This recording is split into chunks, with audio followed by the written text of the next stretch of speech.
உன்னை இந்த ஜனத்துக்கு எதிரே அரணான வெங்கல அலங்கம் ஆக்குவேன். ஆனாலும் அவர்கள் உனக்கு விரோதமாக யுத்தம் பண்ணுவார்கள், மேற்கொள்ள மாட்டார்கள்.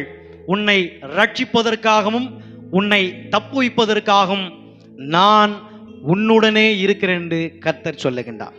அல்லேலூயா, ஹல்லேலூயா.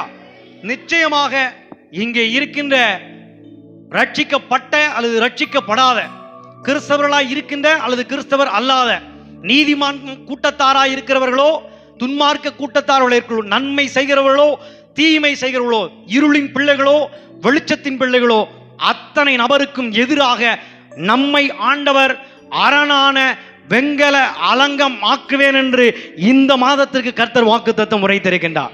அல்லேலூயா. இந்த வார்த்தை கர்த்தர் கொடுத்த பிற்பாடு இதற்கு எதிராக இருக்கக்கூடிய தீய சக்திகள் நமக்கு விரோதமாக என்ன செய்யும்? எழும்பும், யுத்தம் பண்ணும். ஆனாலும் மேற்கொள்ள முடியவே முடியாது. அல்லேலூயா. காரணம், கர்த்தர் நமக்காக நம்முடனே இருக்கின்றார், நமக்காக யுத்தம் செய்வார், நம்மை ரட்சிப்பதற்காகவும் நம்மை தப்புவிப்பதற்காகவும் நம்முடனே இருக்கின்றார். கரங்களை தட்டி ஒரு அல்லேலூயா. என் ஆண்டவர் இயேசு என்னுடனே இருக்கின்றார், என்னை ரட்சிப்பதற்காகவும் என்னை தப்புவிப்பதற்காகவும் அவர் என்னை அரணான வெங்கல அலங்கமாய் மாற்றியிருக்கின்றார். ஒரு அல்லேலூயா சொல்லணும்ல. ஹல்லேலூயா. கர்த்தருடைய நாமம் மகிமைப்படுவதாக.